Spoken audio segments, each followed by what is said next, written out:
Hello बच्चों। आज मैं आपको क्लास 10th की एक्सरसाइज 3.6 समझाऊंगी, जिसमें आज हम एक नया मेथड सीखने वाले हैं पेयर ऑफ लीनियर इक्वेशंस को सॉल्व करने का। चलिए देखते हैं। क्वेश्चन नंबर 1 है हमारे पास। Solve the following pairs of linear of equation by reducing them to a pair of linear equation. देखो यहाँ पर लिखा है solve the following pair of equation by reducing them. आपको क्या करना है, यहाँ पर जो इक्वेशंस दे रखी हैं, जो ये पेयर दे रखे हैं, इनको पहले लीनियर इक्वेशन के फॉर्म में बनाना है। जैसा कि आप लोग देख रहे हो, अगर आप फर्स्ट पार्ट देखो तो ये लीनियर इक्वेशन के फॉर्म में नहीं है। लीनियर इक्वेशन वो होता है जिसमें जो इक्वेशन है उसकी जो डिग्री है वो 1 हो। तो अगर आप यहाँ पर देखो तो उसकी डिग्री 1 नहीं है, यहाँ पर 1/x है। तो अगर मैं इसकी डिग्री निकालूं तो -1 आएगी। तो आप क्या करो, पहले इन दोनों इक्वेशन को रिड्यूस कर दो। किस फॉर्म में? लीनियर इक्वेशन के फॉर्म में। अब फिर x और y की वैल्यू निकालनी है। ठीक है, करेंगे कैसे? देखो फर्स्ट पार्ट आपके पास ये रहा। तो यहाँ पर आपके पास 1/x और 1/y की फॉर्म में दे रखा है। तो आप क्या करो, इनको यहाँ पर अलग कर दो। देखो इक्वेशन 1 को आप ऐसे लिख सकते हो 1/2 इंटू में 1/x प्लस 1/3 इंटू में 1/y। मैंने 1/x और 1/y अलग कर दिया। सेम ऐसे इक्वेशन 2 में आप लिख सकते हो 1/3 इंटू में 1/y प्लस 1/2 इंटू में 1/y इज इक्वल्स टू 13/6। ठीक है ना। अब आप यहाँ पर क्या करो, लेट कर लो। लेट 1/x को आप p मान लो और 1/y को आप क्या मान लो, q मान लो। आप कुछ भी मान सकते हो, मैंने यहाँ p और q माना है। आप a b c d कोई भी अल्फाबेट मान सकते हो, बस x और y मत मानना, क्योंकि वो पहले से ही आपको इक्वेशन में दे रखे हैं। ठीक है। अब जहां जहां 1/x है वहां पर आप p लिख दोगे तो 1/2p, और जहां जहां y है वहां पर आप q लिख दोगे। उसी तरह सेकेंड इक्वेशन आप पे आ गई 1/3p 1/2q 13/6। ठीक है। अब आप क्या करो, इनको सॉल्व कर लो। तो देखो जब मैं इस वाली इक्वेशन को सॉल्व करूंगी यहाँ पर, तो बेस सेम कर लेती हूँ। तो एलसीएम मेरा यहाँ पर कितना आ जाएगा, 6 आ जाएगा। तो यहाँ पर आ जाएगा 3p प्लस 2 को इससे क्या 3, और यहाँ पर आ जाएगा 2q इज इक्वल्स टू 2 को फर्दर आगे सॉल्व करेंगे हम। 3p plus 2q is equals to 12। ठीक है। उसी तरीके से जब मैं इस वाली इक्वेशन को सॉल्व करूंगी तो एलसीएम तो 6 ही आएगा। अब आएगा यहाँ पर 2p plus pq is equals to 13/6। इस 6 से ये 6 कट गया, तो इक्वेशन आ गई आपके पास 2p plus 3q is equals to 13। ये इक्वेशन 3 है, ये इक्वेशन 4 है। बन गई ना लीनियर इक्वेशन के फॉर्म में। इसको बोलते हैं रिड्यूसिंग मेथड। जैसे हमने सब्स्टिट्यूशन किया, क्रॉस मल्टीप्लिकेशन किया, एलिमिनेशन किया, ऐसे ये एक मेथड है रिड्यूसिंग वाला। तो अब ये लीनियर इक्वेशन के फॉर्म में बन गई। अब आपकी मर्जी है, आप इसे कोई से भी मेथड से सॉल्व कर सकते हैं। ठीक है। तो अब यहाँ लिखते हैं हम सॉल्विंग इक्वेशन 3 एंड 4। तो 3p plus 2q is equals to 12 और 2p plus 3q is equals to 13। इनको सॉल्व करना है, आपकी मर्जी। आप क्रॉस मल्टीप्लिकेशन से करो, एलिमिनेशन से करो, या सब्स्टिट्यूशन से करो। मैं यहाँ पर एलिमिनेशन मेथड लगा रही हूँ। अब एलिमिनेशन मेथड लगाने के लिए कोफिशिएंट सेम होना चाहिए किसी भी एक वेरिएबल का, तभी तो उसे एलिमिनेट कर पाऊंगी, है ना। तो मैंने क्या किया, यहाँ पर पूरी इक्वेशन में दोनों इक्वेशंस में मल्टीप्लाई कर लेती हूँ। ठीक है। तो यहाँ पर 2 से मल्टीप्लाई कर दिया और यहाँ पर 3 से मल्टीप्लाई कर दिया। तो ये आ गई मेरे पास 6p प्लस 4q, और 2 से किया इसको तो 24। ठीक है। यहाँ पर आ जाएगा 6p प्लस 9q, और यहाँ पर आ जाएगा 39। अब क्या करते हैं, इसको इक्वेशन 5 मानते हैं, इसको इक्वेशन 6 मानते हैं। ठीक है। और यहाँ लिख देते हैं सब्ट्रैक्ट इक्वेशन 5 एंड 6। तो ये माइनस, ये माइनस, ये माइनस, ये तो कट हो जाएगा। अब यहाँ पर आ जाएगा माइनस का 5q, और यहाँ पर 39 में से 24 माइनस करोगे तो 15 आएगा, लेकिन माइनस का आएगा। ठीक है ना। इस माइनस से माइनस कट गया, तो q की वैल्यू कितनी आ गई, 15/5 कट करके मेरी q की वैल्यू निकल गई 3। अब इसे किसी भी एक इक्वेशन में रख देती हूँ। ठीक है। तो मेरी p की वैल्यू भी आ जाएगी। आपकी मर्जी, आप इक्वेशन 5 में रखो या 6 में। अगर आप 3 और 4 में रखना चाहते हो तो आप उसमें भी रख सकते हो। ठीक है। तो मैं यहाँ लिख रही हूँ पुट इन इक्वेशन 5। तो अब यहाँ पर हमने अपनी इक्वेशन 5 लिख दी। वो थी हमारे पास 6p plus 4q is equals to 24। ठीक है ना। 6p ऐसी है 4, q की जगह मैंने 3 लिख दिया है, is equals to 24। 6p plus 3 4 जो 12 इज इक्वल्स टू 24। तो 6p इज इक्वल्स टू 12 उधर जाएगा, माइनस हो जाएगा तो 12 ही बचेगा, 24 में से 12 जाएगा, तो p की वैल्यू यहाँ से 2 आ गई। p और q की वैल्यू निकल गई। अब देखो, आपने माना था 1/x को आपने p माना था, और 1/y को आपने क्या माना था, q माना था। आपको तो x और y की वैल्यू निकालनी है ना, p और q की तो नहीं निकालनी थी, क्योंकि आपके पास जो इक्वेशन है क्वेश्चन में अगर आप देखो तो वो x और y की फॉर्म में है। p और q तो हमने लेट किए थे खुद से। तो 1/x इज इक्वल्स टू 2 और 1/y इज इक्वल्स टू 3। तो यहाँ से मेरे पास x की वैल्यू कितनी आ गई, 1/2, और y की वैल्यू कितनी आ गई, 1/3। यही मेरा आंसर है। तो अब आपको समझ में आया कि हमने क्या किया यहाँ पर। पहले हमने जो हमारे को इक्वेशंस दो दे रखी थी उनको रिड्यूस करके लीनियर इक्वेशन के फॉर्म में उन्हें बनाया। उसके बाद यहाँ कोई भी मेथड लगाया, जैसे कि मैंने यहाँ पर एलिमिनेशन लगाया। आप सब्स्टिट्यूशन, क्रॉस मल्टीप्लिकेशन, कोई सा भी मेथड लगा सकते हो। ठीक है, उसके बाद मैंने लेट किया था उनकी वैल्यूज निकाली और उसके बाद उन्हें पुट कर दिया। ठीक है, चलिए सेकेंड पार्ट और देखते हैं। तो सेकेंड पार्ट आपको रूट में दे रखा है। ठीक है, तो 2/√x plus 3/√y is equal to 2 और 4/√x minus 9/√y is equal to -1 है। तो पहले ये पार्ट यहाँ पर हम लिख लेते हैं। तो 2/√x plus 3/√y is equal to 2, 4/√x plus minus था यहाँ पर minus 9/√y is equal to -1 है। ठीक है, अब पहले इन्हें हम क्या करेंगे, रिड्यूस करके लीनियर इक्वेशन के फॉर्म में बना लेते हैं। तो चलिए लेट कर लेते हैं। लेट 1/√x को मैंने मान लिया यहाँ पर p और 1/√y को मैंने मान लिया यहाँ पर q। तो देखो 2/√x है, उसमें से 1/√x तो p है, तो इक्वेशन बन जाएगी यहाँ 2p plus 3q is equal to 2। ठीक है, और यहाँ पर आ जाएगी 4p minus 9q is equal to -1। ठीक है ना, तो ये दोनों इक्वेशंस आपकी यहाँ पर बन गई। मैंने 1/√x की जगह p लिख दिया और 1/√y की जगह q लिखा है। अब आपको ये दोनों इक्वेशन सॉल्व करनी है। तो सॉल्विंग इक्वेशन 1 एंड 2, कौन सा मेथड, मैं यहाँ पर भी एलिमिनेशन मेथड लगा रही हूँ। ठीक है, एलिमिनेशन मेथड से ही मैं इसको सॉल्व कर रही हूँ। तो देखो 2p plus 3q is equals to 2 है और 4p माइनस का 9q इज इक्वल्स टू -1 है। कोफिशिएंट सेम करना पड़ेगा किसी एक वेरिएबल का, तो मैं इस पूरी इक्वेशन में 2 से इंटू कर दूँ। तो ये हो जाएगी 4p प्लस 3 2 जा 6q और यहाँ आ जाएगा 4। ये वाली इक्वेशन ऐसे ही रहेगी। ठीक है, अब क्या करते हैं, हम इसको इक्वेशन 3 मान लेते हैं, इसको इक्वेशन 4 मान लेते हैं, सब्ट्रैक्ट कर देते हैं। Subtract equation 3 and 4। ठीक है, तो यहाँ माइनस आ जाएगा, यहाँ प्लस आ जाएगा, यहाँ प्लस आ जाएगा, तो ये तो कट हो गया। अब 6p में 9p प्लस करेंगे, 9q 6q में 9q करेंगे तो 15q, 4 में 1 प्लस करेंगे तो 5। यहाँ से मेरी q की वैल्यू निकल जाएगी 5/15 है। तो जब मैं इसको सॉल्व करूंगी तो मेरी q की वैल्यू कितनी आ जाएगी, 1/3 आ जाएगी। तो q की वैल्यू आ गई मेरे पास 1/3। अब आप किसी भी एक इक्वेशन में से पुट कर दो, तो मैं इसको पुट कर देती हूँ, पुट इन इक्वेशन 3। ठीक है ना, तो इक्वेशन 3 यहाँ पर लिख लेते हैं पहले। तो 4p plus 6q is equal to 4 है। तो 4p तो ऐसे ही रहेगा और q की जगह क्या आ जाएगा, यहाँ पर 1/3 आ जाएगा इज इक्वल टू 4। इसको इससे कट किया तो 2 आ गया। अब इस 2 को दूसरी साइड ले गई तो ये माइनस का हो गया। तो 4p इज इक्वल टू 2 बचा। तो p की वैल्यू मेरे पास यहाँ पर कितनी आ गई, 2/4 कट किया तो मेरी 1/2 आ गई।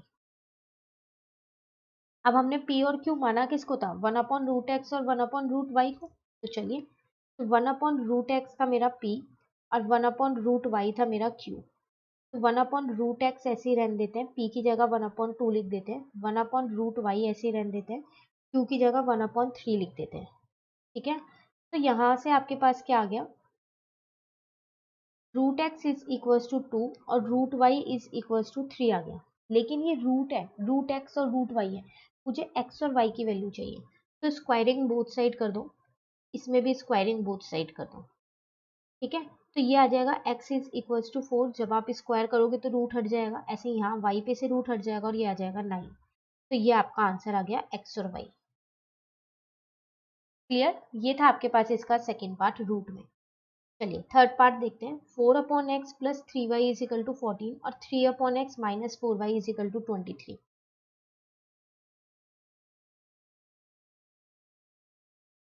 तो 4/x plus 3y is equal to 14 और 3/x minus 4y is equal to 23। यही है ना। अब देखो यहाँ पर y तो पहले से ही लीनियर की फॉर्म में है, इसकी अगर आप डिग्री देखो तो 1 है, तो इसको चेंज करने की जरूरत नहीं है। लेकिन हाँ x यहाँ पर अभी भी 1/x की फॉर्म में है, मतलब इसकी डिग्री -1 है, तो इसको चेंज कर लेते हैं। तो लेट कर लेते हैं, सिर्फ 1/x को हमने मान लिया यहाँ पर p। अब बाकी किसी को मानने की जरूरत नहीं है। तो अब आपके पास इक्वेशंस क्या बन गई, यहाँ बन गया 4p plus 3y is equal to 14, यहाँ बन गया 3p माइनस का 4y इज इक्वल टू 23। ठीक है, फिर वही इन दोनों इक्वेशन को आप किसी भी मेथड से सॉल्व कर सकते हो। सब्स्टिट्यूशन मेथड लगाओ, एलिमिनेशन या क्रॉस मल्टीप्लिकेशन। इसको इक्वेशन 1 मान लो, इसको इक्वेशन 2 मान लो। इस बार मैं सब्स्टिट्यूशन मेथड से कर रहा हूँ। Solving equation 1 and 2। अब कौन से मेथड से कर रहे हैं हम, सब्स्टिट्यूशन मेथड से। ठीक है, तो सब्स्टिट्यूशन मेथड में होता था एक इक्वेशन से एक वेरिएबल की वैल्यू निकाल लेते थे। तो मैं इक्वेशन 1 से निकालती हूँ। पहले मैंने इक्वेशन 1 लिख दी। ठीक है, यहाँ से मैंने क्या किया, p की वैल्यू निकाल ली। तो 14 माइनस 3y, p की वैल्यू आ गई 14 माइनस 3y अपॉन में 4। ठीक है, इसको इक्वेशन 3 मान लिया और इसको पुट किस में कर दिया, इक्वेशन 2 में कर दिया। अब यहाँ पर हमने इक्वेशन 2 लिखी है अपनी। तो इक्वेशन 2 हमारे पास थी ये, 3p minus 4y is equal to 23।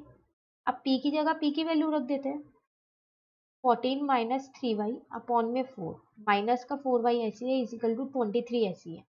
अब इसको अंदर इंटू कर लेते हैं। तो 3 को जब आप 14 से इंटू करोगे तो 42 आएगा, 3 को 3 से करोगे तो 9y अपॉन में 4 माइनस का 4y इज इक्वल टू 23। ठीक है ना। अब बेस से हम कर लेते हैं एलसीएम लेके। तो 42 माइनस 9y माइनस का 16y हो जाएगा। इस 4 को दूसरी साइड ले जाती हूँ, डिवाइड का है तो मल्टीप्लाई का हो जाएगा। ठीक है, अब देखो 19 और 6 दोनों ही माइनस के हैं, तो माइनस माइनस प्लस हो जाएगा, लेकिन साइन लगेगा माइनस का। ठीक है, और 23 को 4 से इंटू करेंगे तो 92 आ जाएगा। माइनस का 25y हो गया, 92 माइनस का 42 हो गया, माइनस का 25y। अब 92 में से क्या करेंगे, 42 को माइनस कर देंगे, तो आपके पास क्या आ जाएगा, 50। y की वैल्यू आपके पास आ गई 50 अपॉन में 25, कट किया तो 2। लो, y की वैल्यू निकल गई -2। अब मुझे निकालनी है x की वैल्यू। तो इसको क्या करते हैं, पुट कर देते हैं, पुट इन इक्वेशन 3। तो उसके लिए पहले इक्वेशन 3 लिखते हैं यहाँ पर। तो इक्वेशन 3 वो थी जिसमें हमने p की वैल्यू निकाली थी, है ना, ये रही 14 माइनस 3y अपॉन 4।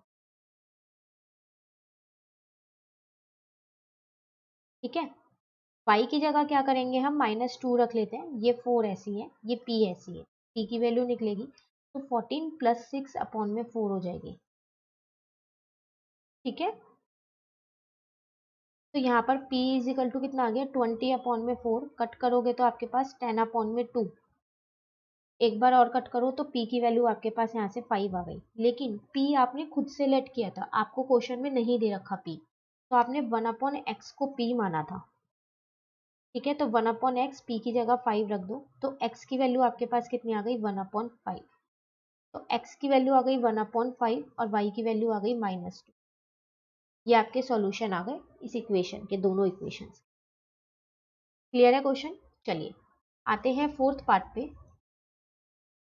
तो फोर्थ पार्ट में आपको दे रखा है 5/x minus 1 plus 1/y minus 2 is equal to 2 और 6/x minus 1 minus 3/y minus 2 is equal to 1। फिर वही दो इक्वेशंस दे रखे हैं, तो पहले हम इन्हें रिड्यूस करके लीनियर इक्वेशन के फॉर्म में बना लेते हैं, फिर हम सॉल्व करेंगे। ठीक है, चलिए यहाँ पर लिखते हैं हम अपना पार्ट।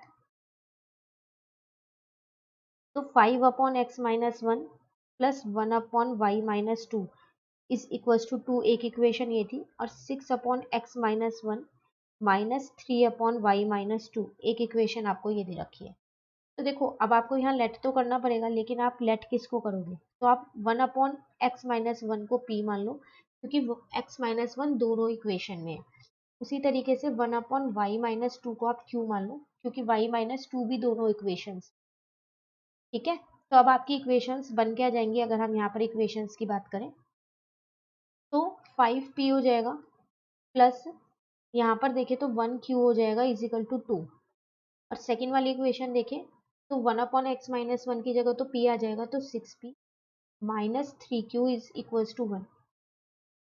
ठीक है, अब आपको ये दोनों इक्वेशन सॉल्व करनी है। इसको इक्वेशन 1 मान लो, इसको 2 मान लो, आपकी मर्जी है, किसी भी मेथड से आप सॉल्व कर सकते हो। ठीक है, तो यहाँ लिख देते हैं हम solving equation 1 and 2। Elimination method से कर लेते हैं, बाय एलिमिनेशन मेथड। ठीक है, तो 5p plus 1q is equal to 2 और 6p minus 3q is equal to 1। अब एक का तो कॉफिशिएंट सेम करना पड़ेगा, तो इस पूरी इक्वेशन में मैं क्या करूँ, 3 से इंटू करूँ, ताकि q का कॉफिशिएंट सेम हो जाए। तो ये बन जाएगी मेरे पास 15p plus 3q is equals to 6, और ये वाली इक्वेशन मेरी ऐसी रहेगी, 6p minus 3q is equals to 1। अब देखो यहाँ पर 3q एक प्लस का एक माइनस का है, तो इसको इक्वेशन 3 और इसको इक्वेशन 4 मान लो, ऐड कर दो दोनों इक्वेशन को ताकि ये दोनों कट जाए। एडिंग इक्वेशन 3 एंड 4, ये हमने पहले भी सीखा था कि जब अपोजिट साइन होते हैं तो ऐड होगा, और जब सेम साइन होते हैं तो सब्ट्रैक्ट होगा। ठीक है, तो ये तो कट हो गया। अब 15 में आप क्या करोगे, 6 को प्लस करोगे तो 21 आएगा आपके पास p। 6 में 1 प्लस करोगे तो 7 आएगा, p की वैल्यू आ गई 21/7, कट किया तो आपका आंसर आ गया 3। तो p की वैल्यू आपके पास कितनी आ गई, 3 आ गई। ठीक है, इसको किसी भी एक इक्वेशन में रख दो ताकि q की वैल्यू निकल जाए। तो हम ऐसा करते हैं, इसको पुट इन इक्वेशन 3। आप 1 और 2 में भी रख सकते हो, वैल्यू सेम आएंगी। ठीक है, तो यहाँ पर इक्वेशन 3 लिखी मैंने, 15p plus 3q is equal to 6। अब p की जगह 3 रख दिया, 3q ऐसी है इज इक्वल टू 6, तो 15 3 जो होता है 45 हमारे पास, plus 3q is equal to 6। 3q is equal to 6 minus का 45 हो गया। ठीक है ना, तो q की वैल्यू निकलेगी यहाँ से, तो q की वैल्यू कितनी आएगी यहाँ पर, 45 में से जब आप 6 को माइनस करोगे तो 39 आएगा आपका। ठीक है, एक सेकेंड, कहीं पर छोटी सी मिस्टेक हो गई है, और वो मिस्टेक ये हुई है कि यहाँ पर ये उल्टा लिख दिया है हमने। कैसे, क्योंकि यहाँ 7/21 आएगा, तो कट करेंगे तो 1/3 आएगा, तो p की वैल्यू 1/3 आई है। ठीक है, यहाँ पर भी चेंज कर देते हैं,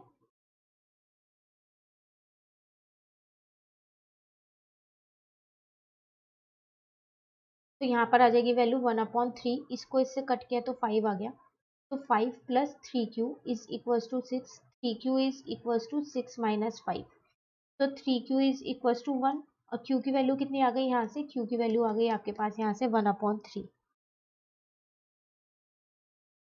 तो p और q की वैल्यू निकल गई। अब आपने p और q माना किसे था, तो 1/x-1 को आपने p माना था, और 1/y-2 को आपने q माना था।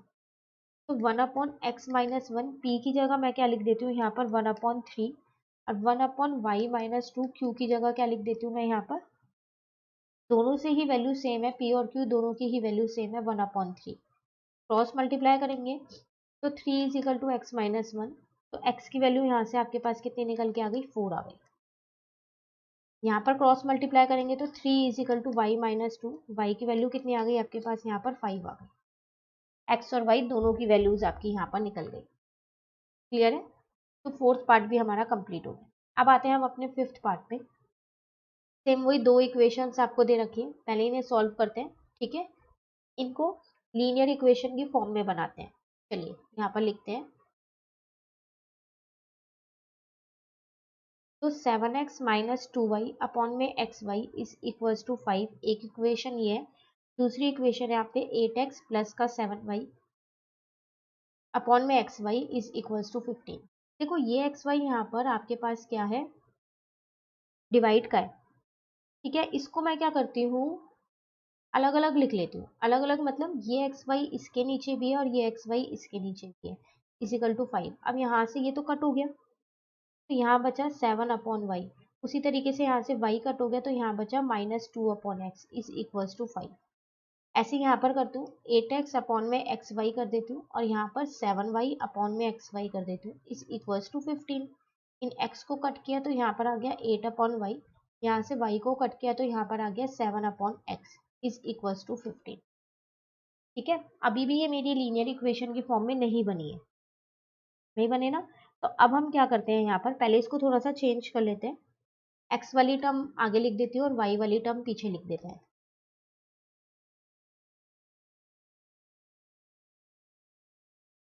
ठीक है, अब हम वही चीज लेट करते हैं। 1 अपॉन एक्स को मैं p मान लेती हूँ और 1 अपॉन वाई को मैं क्या करती हूँ, q मान लेती हूँ। तो यहाँ पर अगर मैं इक्वेशन देखूँ तो हो जाएगी वो मेरे पास -2p plus 7q is equals to 5 और यहाँ पर हो जाएगी मेरे पास 7p plus 8q is equals to 15।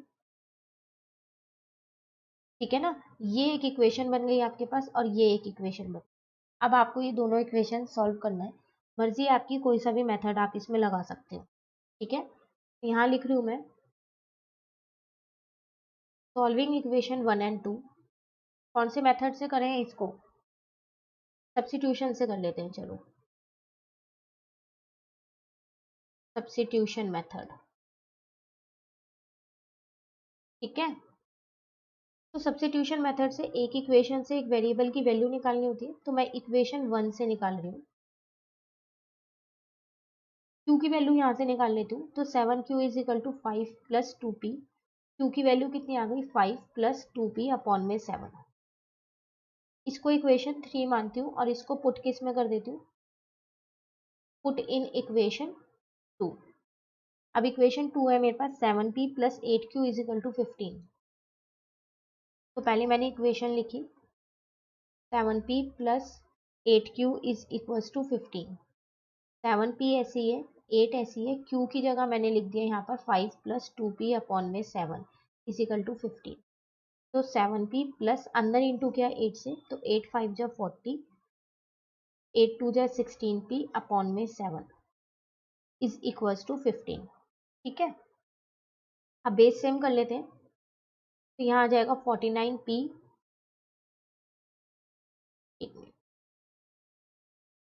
49p plus 40 plus 16p is upon में 7 इज इक्वल्स टू 15। अब 7 यहाँ डिवाइड का उधर जाके मल्टीप्लाई का हो जाएगा। अब 49p में क्या करते हैं, 16p प्लस कर देते हैं, तो 65p प्लस का 40 इज इक्वल्स टू 15 को 7 से इंटू करके लिख देते हैं, तो 105। तो 65p इज इक्वल्स टू 40 यहाँ प्लस का है, उधर जाके माइनस का हो जाएगा, तो 65 बचेगा। ठीक है, तो p की वैल्यू आपकी यहाँ से निकल के आ गई 1। इसको पुट कर देते हैं इक्वेशन 3 में। तो इक्वेशन 3 पहले यहाँ लिख लेते हैं। तो इक्वेशन 3 है आपके पास ये वाली, है ना, जिसमें हमने q की वैल्यू निकाली थी। तो 5 प्लस 2p अपॉन 7 है। तो p की जगह तो मुझे 1 पुट करना है क्योंकि मैंने अभी उसकी वैल्यू निकाली है। तो q इज इक्वल्स टू, अब देखो 7 अपॉन 7 आ गया, तो q की वैल्यू भी मेरी कितनी आ गई, यहाँ पर 1 ही आ गई है। अब p और q माने किस किस को थे वो लिख लेते हैं। ठीक है, तो 1 अपॉन एक्स को मैंने p माना था और 1 अपॉन वाई को मैंने q माना था। तो 1 upon x is equals to 1 और 1 upon y is equals to 1। तो यहाँ से देखा जाए तो x की वैल्यू भी 1 आ गई और y की वैल्यू भी कितनी आ गई, 1 आ गई। ठीक है, ये था आपके पास कौन सा पार्ट, 5th पार्ट। चलिए आते हैं हम अपने 6th पार्ट पे। यहाँ पर हमारे को दो इक्वेशंस दे रखी हैं। ठीक है, पहले हम ये इक्वेशंस यहाँ लिख लेते हैं। तो आपको एक दे रखी है 6x plus 3y is equals to 6xy और एक दे रखी है आपको 2x plus 4y is equals to 5xy। ठीक है ना, अब देखो ये xy ना इस बार आपको इधर दे रखे हैं। तो अगर हम अपना सॉल्यूशन देखें तो 6x plus 3y is equal to 6xy है। इस एक्स वाई को मैं नीचे ले आती हूँ तो ये इसके नीचे भी आ जाएगा, डिवाइड का हो जाएगा, और 3y के नीचे आके भी ये डिवाइड का हो जाएगा, इजिकल टू 6 ऐसे ही जाएगा। तो अभी जो हमने क्वेश्चन किया था ये तो सेम वैसे ही बन गया है ना। इसको इससे कट किया तो 6 अपॉन वाई आ गया, इसको इससे कट किया तो 3 अपॉन वाई आ गया, इजिकल टू 6। इसी तरह दूसरी इक्वेशन देखूँ तो 2x plus 4y is equal to 5xy है। एक्स वाई को चलो नीचे ले आते हैं, तो ये डिवाइड का हो गया यहाँ पर, और यहाँ 5 रह गया। x को x से कट कर दिया, y को y से कट कर दिया, तो 2 upon y plus 4 upon x is equal to 5 आ गया। x वाला पहले लिख लेते हैं, तो 3 upon x plus 6 upon y is equal to 6, और 4 upon x plus 2 upon y is equal to 5। अब फिर से लेट करना पड़ेगा, let 1 upon x is equal to P और 1 upon y is equal to q. तो इक्वेशन क्या बन जाएगी आपके पास यहाँ पर, 3p plus 6q is equal to 6, और यहाँ हो जाएगी 4p plus 2q is equal to 5। इसको अपने इक्वेशन 1 मानो, इसको इक्वेशन 2 मानो। यहाँ लिखते हैं सॉल्विंग इक्वेशन 1 एंड 2। तो किससे करें, एलिमिनेशन मेथड से करते हैं। चलो यहाँ पर आप कोई सा भी मेथड इनमें लगा सकते हो। तो इक्वेशन 1 है मेरे पास 3p plus 6q is equal to 6। Equation 2 है मेरे पास 4p plus 2q is equal to 5। अब देखो कॉफिशिएंट सेम करने पड़ेंगे, तो क्या करें, मैं ऐसा करती हूँ, इस पूरी इक्वेशन में 3 से इंटू कर देती हूँ, तो ये वाली इक्वेशन तो ऐसी रहेगी। यहाँ पर आ जाएगा मेरे पास 12p प्लस 3 2 जा 6q, और यहाँ आ जाएगा 15। हो गए ना क्यू के कॉफिशिएंट सेम। ठीक है, ये मेरी इक्वेशन 3 है और ये मेरी इक्वेशन 4 है। सब्ट्रैक्ट कर देते हैं, क्योंकि दोनों में 6q और 6q प्लस क्या है, तो सब्ट्रैक्ट करके ही कट होगा। सब्ट्रैक्ट इक्वेशन 3 एंड 4, तो माइनस माइनस माइनस, तो ये तो कट हो गया। 3 में से 12 गया तो माइनस का 9p बचा। ठीक है, उसके बाद अगर हम यहाँ पर देखें तो 6 में से 15 जाएगा तो माइनस का 9 बचेगा, माइनस से माइनस कट हो गया। p की वैल्यू कितनी आ गई आपके पास, 9 अपॉन 9 कट करके 1 आ गई p की वैल्यू। किसी भी एक इक्वेशन में पुट कर दो आप इसे, तो मैं इसे इक्वेशन 3 में पुट कर दूँ, तो उसके लिए पहले इक्वेशन 3 लिखनी पड़ेगी। तो इक्वेशन 3 आपके पास यहाँ पर 3p plus 6q is equal to 6। तो p की जगह तो 1 लिखना है, तो 6q is equal to 6 minus 3। तो 6q कितना आ गया यहाँ पर 3, q की वैल्यू कितनी आ गई यहाँ पर 3 अपॉन 6 कट किया तो 1 अपॉन 2 आ गई। q और p दोनों की वैल्यू निकल गई। अब आपने p और q माना किस किस को था, तो 1 अपॉन x को आपने p माना था, और 1 अपॉन y को आपने q माना था। तो 1 upon x is equal to 1, x की वैल्यू यहाँ से 1 आ गई। 1 upon y is equal to 1 upon 2, y की वैल्यू यहाँ से कितनी आ गई, 2 आ गई। क्लियर, ये था आपके पास कौन सा पार्ट, 6th पार्ट। चलिए 7th पार्ट देखते हैं हम। तो 10 upon x plus y plus 2 upon x minus Y is equal to 4, एक इक्वेशन ये है, और दूसरी इक्वेशन है 15 upon x plus y minus 5 upon x minus Y is equal to -2। इन दोनों को सॉल्व करना है, तो पहले यहाँ पर इक्वेशंस लिख लेते हैं दोनों। तो 10 अपॉन एक्स प्लस वाई, और यहाँ पर आ गया 2 upon x minus Y is equal to 4, और 15 अपॉन एक्स प्लस वाई, और यहाँ पर आ गया -5 upon x minus Y is equal to -2। ठीक है, पहले लीनियर इक्वेशन के फॉर्म में बनाना पड़ेगा, तो लेट कर लेते हैं, let 1 upon x plus Y is equal to को p मान लो, और 1 अपॉन एक्स माइनस वाई को क्या करो, q मान लो। तो इक्वेशन आपके पास हो जाएगी यहाँ पर 10p plus 2q is equal to 4, और दूसरी इक्वेशन आएगी आपके पास 15p माइनस का 5q is equal to -2। Clear है, अब आपको ये इक्वेशन 1 और 2 सॉल्व करनी है, कोई से भी मेथड से आप सॉल्व कर सकते हो। Solving equation 1 and 2। ठीक है, अब हम कौन से मेथड से इसको सॉल्व करें, चलो अब इसको हम क्रॉस मल्टीप्लिकेशन से सॉल्व करते हैं, क्योंकि उस मेथड से अभी तक हमने एक भी इक्वेशन सॉल्व नहीं की। तो यहाँ लिख देते हैं बाय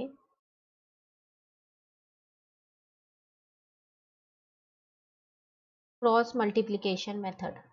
तो उसके लिए पहले फॉर्मूला लिखना पड़ेगा, ठीक है ना। तो इन इक्वेशंस को एक बार पहले दोबारा यहाँ लिख देते हैं। 10p plus 2q minus 4 is equal to 0, और यहाँ पर आ जाएगा 15p माइनस का 5q प्लस का 2 इज इक्वल टू 0, ठीक है। अब अगर हम फॉर्मूले की बात करें तो फॉर्मूला हमारे पास यहाँ पर था x upon b1c2 minus b2c1, ठीक है, is equal to y upon c1a2 minus c2a1 is equal to 1 upon a1b2 minus a2b1। यही था। वैल्यूज पुट करते हैं x अपॉन, तो देखो b1 तो 2 है यहाँ पर, और c2 अगर मैं देखूँ तो यहाँ पर वो भी 2 है, माइनस b2 देखूँ तो -5 है, और c1 देखूँ तो -4 है, ठीक है। y अपॉन, आप चाहो तो यहाँ वैल्यूज लिख सकते हो। a1 आपके पास 10 है, a2 आपके पास 15 है, b1 आपके पास 2 है, b2 आपके पास -5 है, c1 आपके पास -4 है, c2 आपके पास क्या है 2 है, ठीक है ना। अब c1 मेरे पास है -4 और a2 है मेरे पास कितना 15, c2 है मेरे पास 2 और a1 है मेरे पास कितना 10। तो a1 है मेरे पास यहाँ पर 10 और b2 है मेरे पास 2, a2 है मेरे पास 15 और b1 है मेरे पास, b2 मेरे पास अच्छा -5 है,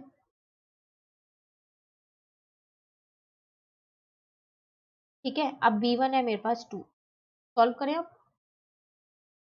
तो ये आ जाएगा आपके पास x अपॉन में, अब हम यहाँ पर सॉल्व करेंगे तो ये आएगा मेरे पास 4 माइनस का 20, इस माइनस से ये वाला माइनस कट हो जाएगा।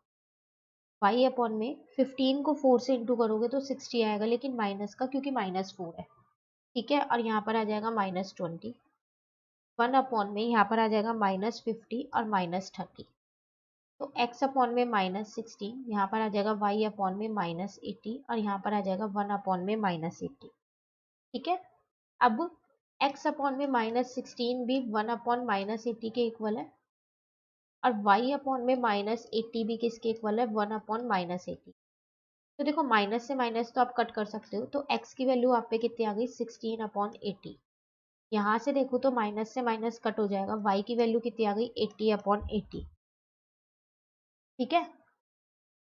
अच्छा, अब एक चीज यहाँ पर हमने क्या की, देखो हमने यहाँ x और y लिख दिए, लेकिन हमारे को जो ये इक्वेशन दोनों दे रखी थी ये p और q वाली दे रखी थी, है ना।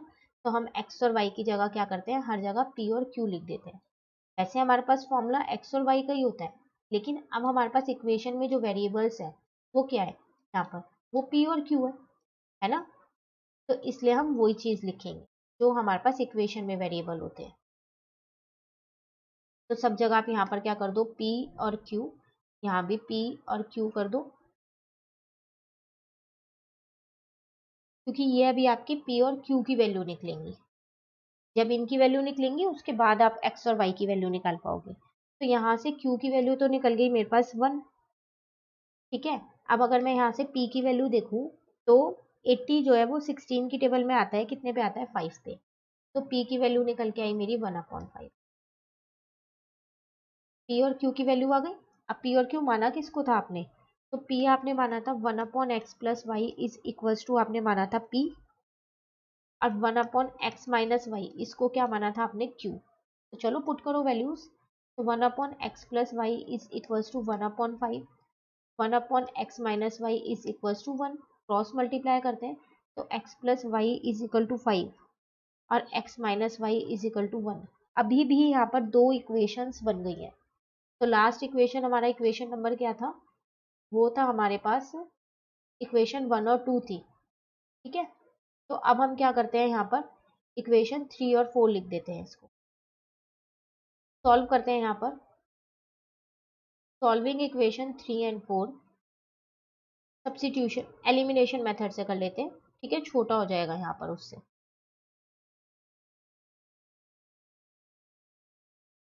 तो x plus Y is equal to 5 और यहाँ पर है x minus Y is equal to 1, तो ये तो कट गया, यहाँ पर आ गया 2x is equal to 6, add किया है यहाँ आपने, एडिंग इक्वेशन 3 एंड 4, ठीक है, तो x की वैल्यू अब निकल के आई है आपकी यहाँ से 3। पुट कर दो इसे किसी भी एक इक्वेशन में। मैं यहाँ लिख देती हूँ पुट इन इक्वेशन थर्ड। तो इक्वेशन थर्ड आपके पास थी x plus Y is equals to 5। तो 3 plus Y is equals to 5। तो y की वैल्यू कितनी आ गई आपके पास 2। ठीक है, तो ये था आपके पास क्वेश्चन जिसमें आपने p और q की वैल्यू निकाली, उसके बाद भी आपने x और y की वैल्यू निकालने के लिए दो इक्वेशंस को सॉल्व किया है। ठीक है, और इस चीज का ध्यान रखिएगा कि यहाँ पर p और q लेना है क्रॉस मल्टीप्लीकेशन में, x और y नहीं लेना है। चलिए लास्ट वाला पार्ट जो है इसका वो देखते हैं। तो यहाँ पर भी दो इक्वेशंस दे रखे हैं, इन्हें सॉल्व करना है। पहले हम इक्वेशंस यहाँ लिख लेते हैं।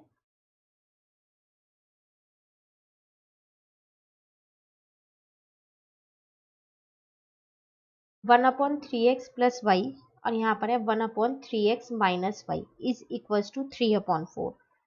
One upon two three x plus Y, ठीक है, minus one upon two three x minus Y is equals to है माइनस वन अपॉन 8। तो पहले लीनियर इक्वेशन के फॉर्म में बनाते हैं। तो चलो लेट कर लेते हैं। यहाँ पर लेट किया मैंने one upon three x plus Y is equals to P और one upon three x minus Y is equals to q. ठीक है, तो अब अगर मैं यहाँ पर देखूँ तो एक इक्वेशन तो मेरी p plus q is equals to 3/4 बन गई है। तो इसको आगे सॉल्व करेंगे तो 4p plus 4q is equal to 3 बन जाएगी। ठीक है ना, ये तो मेरी फर्स्ट इक्वेशन से बन के आया है। अब बात करते हैं हम सेकेंड इक्वेशन की। तो सेकेंड इक्वेशन अगर मैं यहाँ पर देखूँ, इसको इक्वेशन अब 1 मान लूँ। वन अपॉन टू पी आ जाएगा यहाँ पर, ठीक है, और minus one upon two q is equals to minus one upon 8 आ जाएगा। ठीक है ना, तो आप क्या करो, यहाँ से वन अपॉन टू कॉमन ले लो, तो p माइनस क्यू और यहाँ पर आपके पास क्या है माइनस का वन अपॉन 8। अब p माइनस क्यू और माइनस का वन अपॉन 8 इंटू में यहाँ पर 2 हो गया, इसको इससे कट किया तो 4 आ गया। ये 2 यहाँ डिवाइड का था, उस साइड जाके ये मल्टीप्लाई का हो गया। तो ये आ गया मेरा 4p माइनस का 4q is equals to minus 1। इसको मैंने इक्वेशन 2 मान लिया। ये डिवाइड का 4 था, उधर जाके मल्टीप्लाई का हो गया। सॉल्व करते हैं चलो। Solving equation 1 and 2। तो एलिमिनेशन मेथड से हम इसको सॉल्व कर रहे हैं।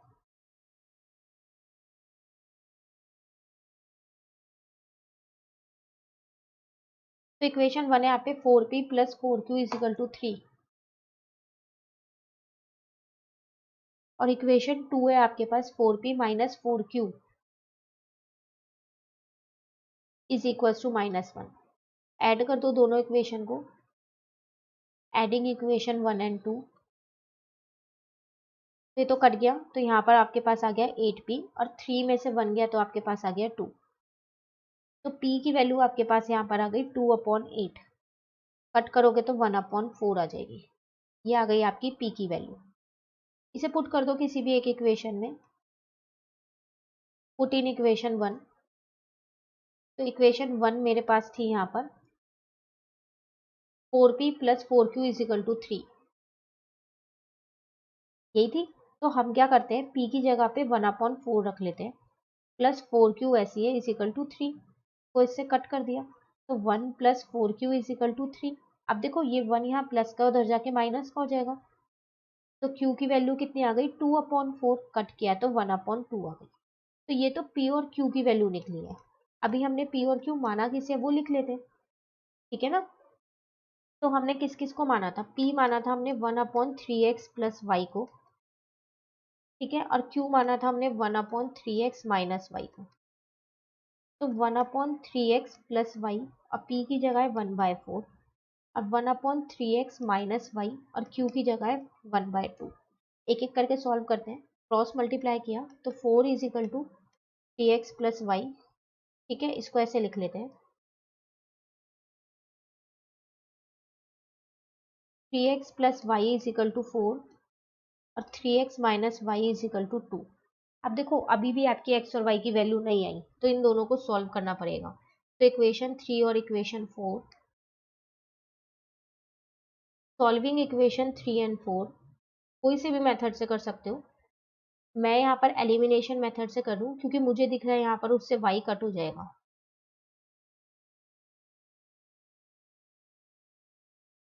ठीक है, तो 3x plus Y is equal to 4 और 3x minus Y is equal to 2। Adding equation 1 and 2, क्योंकि अपोजिट साइन है y के तो ऐड होगा, सेम साइन होते तो सब्ट्रैक्ट होता। ये तो कट हो गया, 3 प्लस 3 हो गया 6, 4 प्लस 2 हो गया 6। तो यहाँ से x की वैल्यू आ गई 6/6, कट करके 1 आ गई। चलो, x की वैल्यू तो आपकी निकल गई। इसको किसी भी एक इक्वेशन में पुट कर दो, तो मैं इसको इक्वेशन 3 में पुट कर दूँ। आप चाहो तो इसको इक्वेशन 4 में भी पुट कर सकते हो। तो इक्वेशन 3 है मेरे पास, 3x plus Y is equal to 4। ठीक है, x की जगह पे 1 लिखा, y ऐसी है इज इक्वल टू 4। तो यहाँ पर आ गया 3 plus Y is equal to 4। Y की वैल्यू भी कितनी आ गई 1। तो सॉल्व करने के बाद x भी 1 आया आपके पास और y भी 1 आया। ये था आपका पूरा क्वेश्चन नंबर 1, जिसमें टोटल आपके पास 8 पार्ट्स थे। ठीक है, क्वेश्चन 2 है हमारे पास यहाँ पर, formulate the following problems as a pair of equations and hence find their solutions. अब यहाँ पर आपको कुछ स्टेटमेंट्स दे रखे हैं, तो आपको क्या करना है, पहले इनमें से स्टेटमेंट को रीड करके लीनियर इक्वेशन के 2 पेयर बनाने हैं और उसके बाद उसके सॉल्यूशन निकालने हैं। सॉल्यूशन आपकी मर्जी है, आप कैसे भी निकाल सकते हो, कोई से भी मेथड से। सब्स्टिट्यूशन मेथड लगाओ, एलिमिनेशन मेथड लगाओ, क्रॉस मल्टीप्लीकेशन लगाओ या रिड्यूसिंग वाला लगाओ। ठीक है, चलिए शुरू करते हैं। देखो, फर्स्ट पार्ट है हमारे पास यहाँ पर, Ritu can row down stream 20 kilometre in 2 hours and upstream 4 kilometre in 2 hours. Find her speed of rowing in still water and the speed of the current. तो एक गर्ल है रितु, तो जब वो पानी में जैसे अंदर जाएगी, डाउन स्ट्रीम मतलब नीचे की साइड जाएगी, तो वो 20 किलोमीटर कितनी देर में ट्रेवल करेगी, 2 आवर्स में। ठीक है, और अपस्ट्रीम ऊपर की साइड आएगी तो 4 किलोमीटर करेगी 2 आवर्स में। आपको क्या करना है, उसकी स्पीड बतानी है। ये देखो, आपको यहाँ पर टाइम और डिस्टेंस दे रखा है, तो स्पीड आपको बतानी है कि इसकी स्पीड बतानी है रोइंग इन स्टिल वाटर की, और स्पीड ऑफ द करंट, ये दोनों आपको बतानी है। अब दो चीजें आपको बतानी है, तो हम क्या कर लेते हैं, इनको लेट कर लेते हैं। ठीक है, तो देखो करेंगे कैसे। यहाँ पर हम क्वेश्चन नंबर 2 का फर्स्ट पार्ट है हमारे पास, तो हम क्या करते हैं, यहाँ पर लेट कर लेते हैं, let the speed of Ritu in still water and the speed of stream. दोनों की हमने क्या की, लेट कर लिया। एक को हमने मान लिया x किलोमीटर, स्टिल वाटर वाली को x किलोमीटर पर आवर माना। क्यों? क्योंकि स्पीड के साथ आपको पता है डिस्टेंस और टाइम दोनों की यूनिट लगती है, तो डिस्टेंस आपका किलोमीटर में और टाइम आपका आवर्स में, तो x किलोमीटर पर आवर हो गया। ठीक है, और दूसरे की हमने मान ली यहाँ पर y किलोमीटर पर आवर। अब अगर हम अपने क्वेश्चन के अकॉर्डिंग यहाँ पर देखें, तो speed of Ritu while rowing, अगर वो अपस्ट्रीम जाती है तो कितनी हो जाएगी, x minus Y kilometre per hour हो जाएगी। और अगर वो डाउन स्ट्रीम जाएगी तो कितनी हो जाएगी, x plus Y kilometre per hour. अब देखो, आपको स्पीड मिल गई, डिस्टेंस और टाइम आपको पहले से ही दे रखा था। अब अगर हम अपने क्वेश्चन के अकॉर्डिंग यहाँ पर देखें, तो ये आपके पास स्पीड है। ठीक है, देखो, तो 4 किलोमीटर था 2 आवर्स का, और 20 किलोमीटर था यहाँ पर आपके पास कितना, 2 आवर्स के लिए। ठीक है ना, तो डाउन स्ट्रीम किया x प्लस वाई, स्पीड को आप किससे इंटू कर दो, टाइम से इंटू कर दो, 2 से। तो इजिकल टू में क्या आ जाएगा आपके पास, डिस्टेंस। फॉर्मूला होता है ना, speed into time is equals to distance, वही सेम चीज मैंने यहाँ लगा दी। सिमिलरली अगर अपस्ट्रीम का देखें तो x माइनस वाई था आपके पास। ठीक है, इसको ऐसा करते हैं, पहले ना इसी इक्वेशन को सॉल्व कर लेते हैं ताकि हम उसे अपनी इक्वेशन 1 मान सके, क्योंकि अभी ये सॉल्व हो रही है यहाँ पर। x plus Y is equals to 10 आ जाएगा, ये 2 यहाँ मल्टीप्लाई का इधर आके क्या हो जाएगा, डिवाइड का। अब आप इसे इक्वेशन 1 मान लो, तो डाउन स्ट्रीम से एक इक्वेशन निकल गई। अपस्ट्रीम था x माइनस वाई, उसकी स्पीड थी। अगर हम उसका टाइम देखें तो टाइम तो सेम था 2 आवर्स, लेकिन डिस्टेंस कम था, तो यहाँ है 2 आवर्स और यहाँ पर था 4। तो यहाँ से x minus Y is equal to 2, ये सेकेंड इक्वेशन आ गई। ये 2 यहाँ मल्टीप्लाई का था, मैं इस साइड ले गई तो डिवाइड का हो गया। दोनों इक्वेशन आ गई। अब आपकी मर्जी, आप इन दोनों इक्वेशन को कोई से भी मेथड से सॉल्व कर सकते हो। ठीक है, तो यहाँ लिख देते हैं, सॉल्विंग इक्वेशन 1 और 2, तो कौन से मेथड से करें? एलिमिनेशन से कर लेते हैं, क्योंकि प्लस का वाई और माइनस का वाई है तो कट हो जाएगा एक बारी में ही। तो यहाँ लिख देते हैं ब्रैकेट में, हम कौन से मेथड से कर रहे हैं? एलिमिनेशन मेथड से। तो x plus Y is equal to 10 है और x minus Y is equal to 2 है। तो देखो y के दोनों में कॉफिशिएंट सेम है, एक प्लस का एक माइनस का है ना, तो ऐड होगी। अपोजिट साइन होता है तो ऐड होता है ना, एडिंग इक्वेशन 1 और 2। तो ये तो कट हो गया, यहाँ पर आ गया आपके पास 2x और यहाँ पर आ गया आपके पास 12। तो यहाँ से आपकी x की वैल्यू निकल के कितनी आ गई? वो आ गई 6। 2 मल्टीप्लाई का था, दूसरी साइड जाके डिवाइड का हो गया। इसको किसी भी एक इक्वेशन में रख देते हैं, आप चाहे 1 में रखो चाहे 2 में रखो, मैं इक्वेशन 1 में रख रही हूँ। तो इक्वेशन 1 हमारे पास थी यहाँ पर x plus Y is equal to 10, ठीक है ना। तो x की जगह 6 लिख दिया, y ऐसी है इज इक्वल टू 10, y की वैल्यू यहाँ पर से कितनी आ गई? 4 आ गई। बस आपको स्पीड निकालनी थी, स्पीड आपने x और y की फॉर्म ही तो मानी थी, तो आ गई यहाँ पर speed. Ritu speed in still water, जिसको आपने क्या माना था? x माना था, इज 6 किलोमीटर पर आवर, ठीक है। And speed of the current, जिसको आपने क्या माना था? y किलोमीटर पर आवर माना था, तो वो कितनी आ गई आपके पास? इज y की जगह 4 लिख दिया, 4 किलोमीटर पर आवर। तो ये था आपके पास क्वेश्चन नंबर 2 का फर्स्ट पार्ट, जिसमें आपको लीनियर इक्वेशन पहले खुद बनानी थी और उसके बाद आपको सॉल्व करना था, ठीक है। चलिए सेकंड पार्ट देखते हैं। यहाँ पर आपसे कह रहे हैं 2 women and 5 men can together finish an embroidery work in 4 days while 3 women and 6 men can finish it in 3 days. Find the time taken by 1 woman alone to finish the work and also that taken by 1 man alone. देखो यहाँ पर एक work है, embroidery का work है, तो 2 women और 5 man एक साथ मिलके काम करेंगे ना, तो 4 दिन में वो काम पूरा हो जाएगा। उसी तरीके से 3 वुमेन और 6 मैन मिलके काम करेंगे तो वो 3 दिन में पूरा होगा। तो आप देख लो नंबर ऑफ वुमेन और नंबर ऑफ मैन इंक्रीज हो गए तो डेज कम हो गए, क्योंकि जब ज्यादा लोग एक ही काम को करते हैं तो कम दिन में पूरा हो जाएगा, और कम लोग एक ही काम को करेंगे तो ज्यादा दिन लगेंगे। तो वही चीज यहाँ है। अब आपको निकालना क्या है यहाँ पर? Find the time taken by 1 women alone to finish the work. अब अगर सिर्फ एक अकेली वुमेन ये सारा काम करे, मतलब कि जो काम पहले 2 वुमेन और 5 मैन मिलके 4 दिन में कर रहे थे, अगर वही सेम काम सिर्फ एक वुमेन अकेले करे तो बताओ कितने दिन में वो काम को पूरा करेगी। उसी तरीके से वही सेम काम एक मैन अकेले करे, मतलब किसी भी वुमेन की हेल्प नहीं ले रहा और एक सिंगल मैन कर रहा है, तो आपका कितना टाइम लगेगा वो आपको बताना है, ठीक है। तो मैन और वुमेन का अलोन वाला निकालना है 1 डे का। करेंगे कैसे इस क्वेश्चन को? देखो यहाँ पर लेट कर लेते हैं, यहाँ भी लेट नंबर ऑफ डेज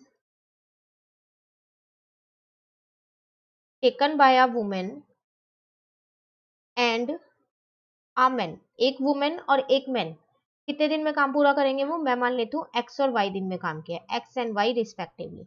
मतलब कि वुमेन अकेली वो सारा काम एक्स डेज में करेगी और मैन अकेले वो सारा काम वाई डेज में करेंगे, ठीक है। तो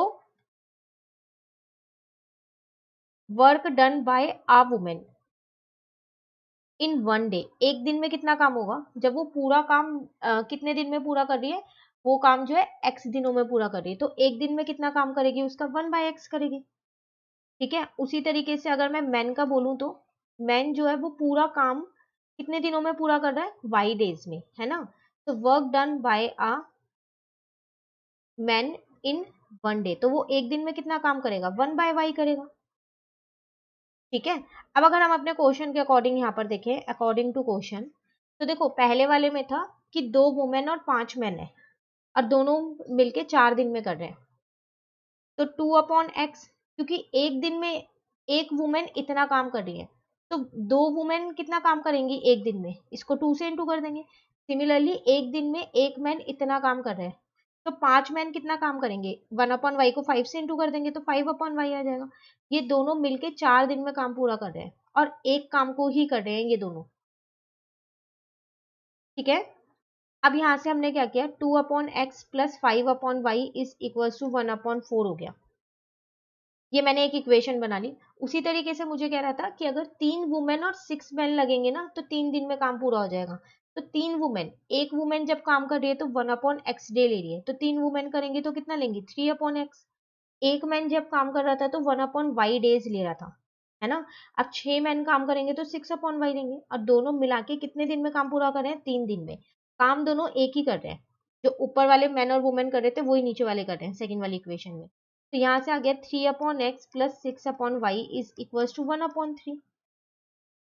ठीक है। अब देखो ये तो सेम वही बन गया ना, मतलब यहाँ पर अगर आप देखो तो ये लीनियर इक्वेशन नहीं बनी।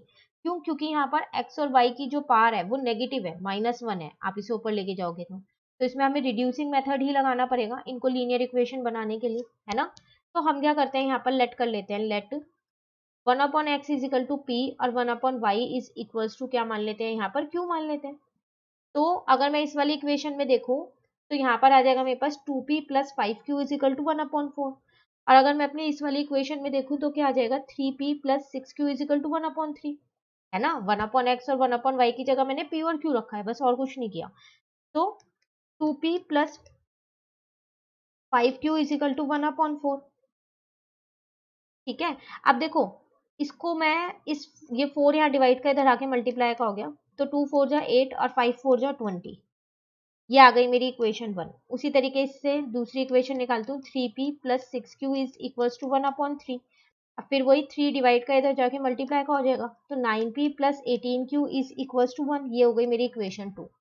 अब आपको ये दोनों इक्वेशन सॉल्व करनी है, आपकी मर्जी, आप कोई से भी मेथड से कर सकते हो। तो पहले तो हम यहाँ यही लिख देते हैं, सॉल्विंग इक्वेशन 1 एंड 2। कौन से मेथड से करें? सब्स्टिट्यूशन मेथड लगा लेते हैं। चलो यहाँ पर आप क्रॉस मल्टीप्लिकेशन भी लगा सकते हो पहले ऐसे। तो मैंने यहाँ लिख दिया है कि सब्स्टिट्यूशन मेथड से मैं कर रही हूँ यहाँ पर। तो सब्स्टिट्यूशन मेथड हमको ये बोलता है कि एक इक्वेशन से आप एक वेरिएबल की वैल्यू निकाल लो। तो मैं इक्वेशन 1 से निकाल लेती हूँ। तो 8p plus 20q is equal to 1 था, तो मैंने क्या किया, यहाँ से p की वैल्यू निकाल ली, तो वो आ गई मेरी 1 माइनस 20q। p की वैल्यू आ गई मेरी 1 माइनस 20q अपॉन 8। इसको इक्वेशन 3 माना और क्या किया, इसको पुट कर दिया इक्वेशन 2 में। ठीक है। तो इक्वेशन 2 अब अगर हम यहाँ पर देखें अपनी, तो वो हमारे पास है 9p plus 18q is equal to 1। तो पहले इक्वेशन लिख लेते हैं, ठीक है ना। अब भी क्या करते हैं, p की जगह ऐसा करते हैं, p की वैल्यू रख देते हैं जो हमने इक्वेशन 3 से निकाली हुई है, और 18q ऐसे रहने देते हैं इज इक्वल टू 1। तो 9 को अंदर इंटू करेंगे तो 9 माइनस 9 को 20 से इंटू करेंगे तो 180q आ जाएगा अपॉन में 8 plus 18q is equal to 1।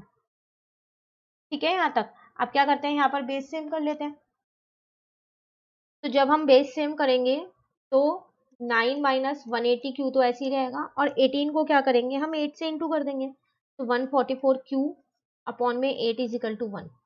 अब देखो 180 यहाँ पर मेरे पास माइनस का और 144 मेरे पास यहाँ पर प्लस का है, तो होगा माइनस ही, और साइन भी माइनस का ही लगेगा, और ये q उधर चला गया, 8 उधर चला गया। ठीक है। Minus 36q is equal to 8 minus का 9। ठीक है ना यहाँ तक। तो यहाँ से आपकी अगर हम q की वैल्यू देखें तो q की वैल्यू मेरी यहाँ से निकल के आ रही है 1/36। इसको पुट कर देते हैं इक्वेशन 3 में, और इक्वेशन 3 हमने क्या मानी थी, p is equal to 1 minus 20q upon 8, यही मानी थी ना। तो यहाँ लिखते हैं, पहले इक्वेशन 3 यहाँ लिख देते हैं। ठीक है। अभी p तो ऐसे ही रहने देते हैं, q की जगह हम क्या रख लेते हैं यहाँ पर 1/36। ठीक है ना, अपॉन में 8 ऐसी है। अब आप चाहो तो इसे कट कर सकते हो, ये 10 2 की टेबल से कट करूँ मैं 18, तो p इज इक्वल्स टू, अभी और कट हो रहा है ना ये, तो इसे 5 पे कट कर दिया मैंने, और इसको किस पे कट कर दिया, 9 पे। ठीक है ना।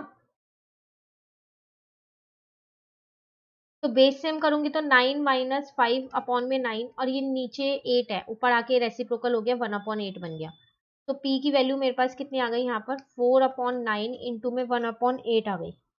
इसको इससे कट किया 2 पे, तो p की वैल्यू आ गई 1/18, ये आ गई है। ठीक है। अब p और q की वैल्यू निकल गई, और p और q हमने माना किस किस को था, 1/x और 1/y को। 1/x को हमने p माना था और 1/y को हमने q माना था। तो 1/x is equal to p की जगह 1/18, और 1/y इज इक्वल टू 1/36। तो यहाँ से y की वैल्यू 36 आ गई, और x की वैल्यू 18 आ गई। अब बात आती है x और y किसको माना है, तो x और y यही तो माना था, वुमेन एक दिन में कितने, एक ये सारा काम अकेली कितने दिन में करेगी और मैन कितने दिन में करेगा, तो बस यहाँ लिख देते हैं hence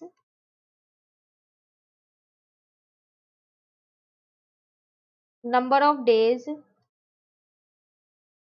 taken by the women is equal to 18 days. ठीक है, उसी तरीके से number of days taken by the men, वो कितने लेगा अलोन जब काम करेगा, तो 36 डेज लेगा। क्लियर, ये था आपके पास सेकेंड पार्ट। चलिए लास्ट पार्ट पे आते हैं, फिर हमारी एक्सरसाइज भी कंप्लीट हो जाएगी। थर्ड पार्ट, यहाँ आपसे कह रहे हैं Roohi travel 300 kilometre to her home partly by train and partly by bus. She takes 4 hours if she travels 60 kilometer by train and the remaining by bus. If she travel 100 kilometer by train and remaining by bus, she take 10 minutes longer. Find the speed of the train and the bus separately. देखो यहाँ एक girl है रूही, वो क्या कर रही है, travel कर रही है 300 किलोमीटर। ठीक है, अपने घर जा रही है वो। अब वो ये 300 किलोमीटर दो तरीके से ट्रेवल कर रही है, कुछ पार्ट इसका ट्रेन से कर रही है और कुछ पार्ट इसका बस से कर रही है। अगर वो 4 घंटे लेती है, वो 4 घंटे लगते हैं उसके, कब, अगर वो ट्रेन से 60 किलोमीटर जाती है और बाकी का बचा हुआ बस से जाती है। तो देखो 300 किलोमीटर उसका डिस्टेंस है, तो 60 अगर वो ट्रेन से जा रही है तो इसका मतलब वो बस से ऑब्वियस सी बात है 240 किलोमीटर जा रही होगी। तो टोटल टाइम उसको कितना लग रहा है, 4 घंटे लग रहा है। ठीक है, अब अगर वो 100 किलोमीटर जाती है किससे, ट्रेन से, 60 की जगह वो 100 जाती है और बाकी बचा हुआ बस से जा रही है, तो बस से फिर वो 200 किलोमीटर जा रही होगी। ठीक है, तो उसको 10 मिनट फालतू लगते हैं, तो पहले उसे 4 घंटे लग रहे थे, अब उससे 10 मिनट फालतू उसको लग रहे हैं। क्लियर है क्वेश्चन यहाँ तक? आपको ये क्या बताना है, स्पीड बतानी है ट्रेन की और बस की अलग अलग। ठीक है, तो करेंगे कैसे इस क्वेश्चन को, देखो तो स्पीड हमें माननी पड़ेगी, तो यहाँ लेट कर लेते हैं, let the speed of train and बस बी, कुछ भी मान सकते हो आप, मैं यहाँ पर u kilometre per our, speed है तो किलोमीटर पर आवर में माननी पड़ेगी, and v kilometre per our मान लूँ। ठीक है, अब अगर मैं क्वेश्चन के अकॉर्डिंग यहाँ पर देखूं, तो फॉर्मूला हमारे पास क्या होता है, यहाँ पर distance is equal to speed into time होता है। ठीक है, मैं यहाँ लिख देती हूँ distance is equal to speed into time होता है, तो मैं distance upon speed is equal to time कर दूँ। तो वो बस से जा रही थी 60 किलोमीटर, तो बस की, सॉरी ट्रेन से जा रही थी ना वो 60, हाँ फर्स्ट वाले केस में वो ट्रेन से 60 जा रही है, तो ट्रेन की स्पीड है u, distance upon speed, plus remaining था बस से, तो टोटल 300 किलोमीटर था, तो बाकी बचा कितना, 240, इसकी स्पीड है v। ठीक है, ये बस की है, दोनों को मिला के वो कितना टाइम ले रही थी, 4 घंटे का। क्लियर हुआ, ये आपका डिस्टेंस है किसका, ट्रेन का, ये आपकी स्पीड है ट्रेन की, ये आपका डिस्टेंस है बस का, और ये आपकी स्पीड है बस की, डिस्टेंस अपॉन स्पीड दोनों को जोड़ दिया तो टोटल टाइम 4 घंटे वो ले रही थी। तो ये यहाँ से हमारी एक इक्वेशन बन के आएगी अभी। ठीक है, अब अगर हम दूसरी इक्वेशन की बात करें, तो वो 100 किलोमीटर ट्रेन से जा रही थी, तो स्पीड थी u, बाकी का बचा हुआ वो बस से जा रही थी, तो बचा 200 किलोमीटर, तो उसकी स्पीड थी v। अब टाइम कितना ले रही थी, देखो अब मेन आता है यहाँ पर टाइम, तो वो 4 घंटे तो ले रही है और 10 मिनट फालतू ले रही थी। ठीक है ना, तो देखो निकालेंगे कैसे, 4 आवर तो उसने पूरे लिए, ठीक है, प्लस 10 मिनट्स और लिए। अब देखो ये आवर्स में और मिनट है, तो मिनट को आर में कन्वर्ट करूंगी तो 60 से डिवाइड कर दूंगी, तो 10 अपॉन मैंने 60 लिख दिया। अब जब अगर हम इसे आगे सॉल्व करें, तो 100u plus 200v is equal to 4 plus 1/6 आ गया। बेस सेम जब मैं करूंगी तो ये आ जाएगा 100u plus 200v is equal to 25/6। ठीक है, तो ये क्लियर हुआ, 4 घंटे तो वो पूरे ले ही रही है, उसके बाद वो 10 मिनट और फालतू ले रही है। अगर वो ट्रेन से 100 किलोमीटर जाती है और बस से 200 किलोमीटर जाती है, तो मैंने यहाँ मिनट को आर में कन्वर्ट कर दिया है। ठीक है, अब एक इक्वेशन आपके पास ये है, इक्वेशन नंबर 1, और इक्वेशन नंबर 2 ये है। लेकिन अगर आप इन्हें ध्यान से देखो तो ये लीनियर इक्वेशन नहीं है, क्योंकि यहाँ पर u और v की जो डिग्री है वो माइनस में है, तो रिड्यूस कर देते हैं। तो चलिए लेट करते हैं, 1/u को p मान लिया और 1/v को क्या मान लिया, q मान लिया। तो इक्वेशन 1 मेरी बन जाएगी यहाँ पर 60p plus 240q is equal to 4, तो यहाँ लिख देती हूँ मैं। ठीक है, और इक्वेशन 2 मेरे पास बन जाएगी यहाँ पर 100p plus 200q is equals to में कितना आ जाएगा 25 अपॉन में 6। तो ये 6 यहाँ डिवाइड कर दूसरी साइड ले जाती हूँ, इसको इक्वेशन 3 मानो आप पहले। तो ये आ जाएगा 600p प्लस 6 को 200 से इंटू करूंगी तो 1200q इज इक्वल्स टू 25। ये आ गया आपकी इक्वेशन 4। क्लियर है यहाँ तक? अब आपको ये दोनों इक्वेशन सॉल्व करनी है, तो यहाँ लिख देते हैं solving equation 3 and 4। Elimination method से कर देते हैं यहाँ पर।